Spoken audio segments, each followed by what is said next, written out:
Leo the brave ಕಬ್ and the mystery of whispering Woods. ಒಂದಾನೊಂದು ಕಾಲದಲ್ಲಿ ದಟ್ಟವಾದ ಮತ್ತು ಉತ್ಸಾಹಭರಿತವಾದ ವಿಸ್ಪರಿಂಗ್ ವುಡ್ಸ್ ಹೃದಯಭಾಗದಲ್ಲಿ ಲಿಯೋ ಎಂಬ ಕುತೂಹಲಕಾರಿ ಪುಟ್ಟ ಸಿಂಹದ ಮರಿ ವಾಸಿಸುತ್ತಿತ್ತು. ಲಿಯೋ ಸಿಂಹದಂತೆ ಧೈರ್ಯಶಾಲಿ ಹೃದಯವನ್ನು ಹೊಂದಿದ್ದನು ಮತ್ತು ಅವನ ಕಣ್ಣುಗಳು ಸಾಹಸದ ಉತ್ಸಾಹದಿಂದ ಹೊಳೆಯುತ್ತಿದ್ದವು. ಸಿಂಹವು ಇತರ ಸಿಂಹದ ಮರಿಗಳಂತೆ ಇರಲಿಲ್ಲ. ಅವರು ಸವನ್ನಾದ ಜೋರಾಗಿ ಮತ್ತು ಅಬ್ಬರದ ಆಟಗಳನ್ನು ಆನಂದಿಸಲಿಲ್ಲ. ಬದಲಾಗಿ ಅವರು ಕಾಡಿನ ಶಾಂತ ರಹಸ್ಯಗಳಿಗಾಗಿ ಹಂಬಲಿಸುತ್ತಿದ್ದರು.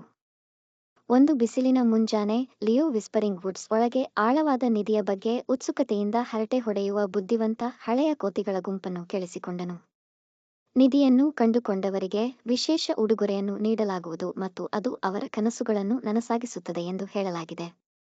ಲಿಯೋನ ಕಿವಿಗಳು ಮೇಲಕ್ಕೆತ್ತಿದವು ಮತ್ತು ಅವನ ಹೃದಯವು ಉತ್ಸಾಹದಿಂದ ಓಡಿತು. ಹಿಂಜರಿಕೆಯಿಲ್ಲದೆ ಕಾಡಿನ ರಹಸ್ಯಗಳನ್ನು ಬಹಿರಂಗಪಡಿಸಲು ಮತ್ತು ಗುಪ್ತ ನಿಧಿಯನ್ನು ಕಂಡುಹಿಡಿಯಲು ಅವರು ರೋಮಾಂಚಕ ಪ್ರಯಾಣವನ್ನು ಪ್ರಾರಂಭಿಸಲು ನಿರ್ಧರಿಸಿದರು. ವಿಸ್ಪರಿಂಗ್ ವುಡ್ಸ್ ತಮ್ಮ ಮಾಂತ್ರಿಕ ಸೆಳವುಗೆ ಹೆಸರುವಾಸಿಯಾಗಿದ್ದು, ಹತ್ತಿರದಿಂದ ಕೇಳುವವರಿಗೆ ರಹಸ್ಯಗಳನ್ನು ಪಿಸುಗುಟ್ಟುವಂತೆ ತೋರುವ ಮರಗಳೊಂದಿಗೆ. ಲಿಯೋ ಕಾಡಿನೊಳಗೆ ಆಳವಾಗಿ ಹೋದಂತೆ ಮರಗಳು ಧೈರ್ಯ ಮತ್ತು ಸ್ನೇಹದ ನಿಗೂಢ ಕಥೆಗಳನ್ನು ಗೊಣಗಲು ಪ್ರಾರಂಭಿಸಿದವು. ಲಿಯೋ ಶೌರ್ಯದ ಹೊಸ ಪ್ರಜ್ಞೆಯನ್ನು ಅನುಭವಿಸಿದನು ಮತ್ತು ಅವನು ಒತ್ತಿದನು.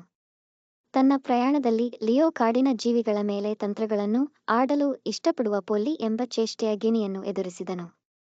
ಮೊದಲಿಗೆ ಪೊಲ್ಲಿ ಲಿಯೋನನ್ನು ಕೀಟಲೆ ಮಾಡಿದರು, ಆದರೆ ಶೀಘ್ರದಲ್ಲೇ ಅವರು ವೇಗದ ಸ್ನೇಹಿತರಾದರು.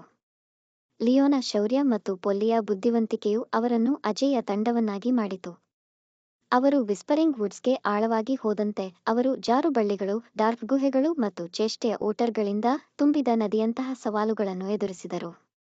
ಲಿಯೋ ಮತ್ತು ಪೊಲ್ಲಿ ಪ್ರತಿ ಅಡಚಣೆಯನ್ನು ಜಯಿಸಲು ತಮ್ಮ ವಿಶಿಷ್ಟ ಶಕ್ತಿಯನ್ನು ಬಳಸಿದರು, ಕಾಡಿನ ಜೀವಿಗಳಿಗೆ ತಂಡದ ಕೆಲಸದ ಮೌಲ್ಯವನ್ನು ಕಲಿಸಿದರು.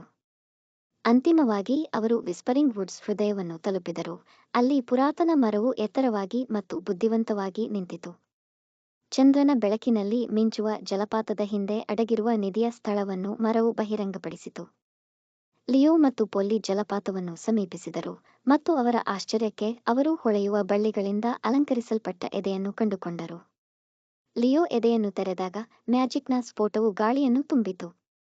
ಬುದ್ಧಿವಂತ ಹಳೆಯ ಕೋತಿಗಳು ಕಾಣಿಸಿಕೊಂಡವು, ಲಿಯೋ ಅವರ ಶೌರ್ಯ ಮತ್ತು ಸ್ನೇಹಕ್ಕಾಗಿ ಶ್ಲಾಘನೆಯಿಂದ ಸುರಿಸಿದವು. ಆ ಮಾಂತ್ರಿಕ ಕ್ಷಣದಲ್ಲಿ ಲಿಯೋನ ದೊಡ್ಡ ಆಸೆ ಈಡೇರಿತು. ಕಾಡಿನಲ್ಲಿರುವ ಎಲ್ಲಾ ಪ್ರಾಣಿಗಳ ಭಾಷೆಯನ್ನು ಅರ್ಥಮಾಡಿಕೊಳ್ಳುವ ಮತ್ತು ಮಾತನಾಡುವ ಸಾಮರ್ಥ್ಯವನ್ನು ಅವನಿಗೆ ನೀಡಲಾಯಿತು. ಲಿಯೋ ಮತ್ತು ಪೊಲ್ಲಿ ತಮ್ಮ ಹೊಸ ಉಡುಗೊರೆಯನ್ನು ತಮ್ಮ ಸ್ನೇಹಿತರೊಂದಿಗೆ ಹಂಚಿಕೊಂಡಾಗ ವಿಸ್ಪರಿಂಗ್ ವುಡ್ಸ್ ಸಂತೋಷದಿಂದ ಪ್ರತಿಧ್ವನಿಸಿದರು. ಆ ದಿನದಿಂದ ಲಿಯೋ ಬ್ರೇವ್ ಕಬ್ ಧೈರ್ಯ ಮತ್ತು ಸ್ನೇಹಕ್ಕಾಗಿ ಕಾಡಿನ ರಾಯಭಾರಿಯಾಯಿತು. ವಿಸ್ಪರಿಂಗ್ ವುಡ್ಸ್ ಅವರ ಸಾಹಸಗಳ ಕಥೆಗಳನ್ನು ಹೇಳುವುದನ್ನು ಮುಂದುವರೆಸಿದರು, ಕಾಡಿನ ನಿವಾಸಿಗಳ ಪೀಳಿಗೆಗೆ ಧೈರ್ಯಶಾಲಿ, ದಯೆ ಮತ್ತು ಯಾವಾಗಲೂ ಹೊಸ ಸಾಹಸಕ್ಕೆ ಸಿದ್ಧರಾಗಿರಲು ಪ್ರೇರೇಪಿಸಿದರು. ಮತ್ತು ಆದ್ದರಿಂದ ಕಾಡಿನಲ್ಲಿ ಎಂದೆಂದಿಗೂ ಸಂತೋಷದಿಂದ ವಾಸಿಸುತ್ತಿದ್ದರು.